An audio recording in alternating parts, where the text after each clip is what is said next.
So this morning we're going to do a little book review. We're going to cover 75 books in a pamphlet in 5 minutes. The first book is the Bible. And the Bible is actually 73 of the books we're going to review, which is nice. That's why we can do it so fast. Now, if you have a non-Catholic version of the Bible, or if you have a friend who has their non-Catholic version of the Bible, because they're non-Catholic, you might open the Bible up and see that there's only 66 books in their Bible.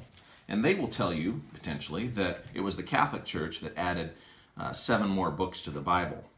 Well, that is fiction. That's not true. And as a matter of fact, since the late 300s to the very early 400s, the Bible has always consisted of 73 books. And the reason that some of the Bibles today have only 66 books is because Martin Luther came along in the early 1500s and began teaching some things that were brand new to Christianity, things like faith alone and grace alone and sola scriptura.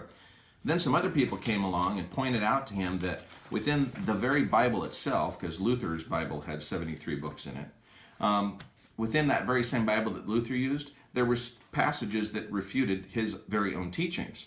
So Luther was, I guess, posed with a very difficult question at that point. Does he humbly accept correction and refrain from teaching error, or does he double down and continue to teach error and ignore that? So he ignored the correction. And in order to help him in his discussion of ignoring the questions, he simply removed 7 books from the canon. So that's why the Protestant Bible is missing 7 books that had always been in the Bible for 1,100 years up to that point. In fact, almost all the way through the early part of the Reformation, all the way through Martin Luther's life, every Bible printed still had 73 books in it. Even the early reformers and Protestant revolutionaries had to deal with all 73 books in the Bible because nothing new had been printed with only 66 books in it. The first printing of a 66-book Bible occurred after 1560, maybe as late as 1585. So for 11 centuries since the first printing of the Bible up until the Protestant Revolution, every single Bible that purported to be the whole Bible contained 73 books. Now, you don't have to take my word for that. There's other books that are about this book. As a matter of fact, this book is so good, there have been probably millions of books written about this book. Kind of interesting. That's why it's the #1 seller of all time.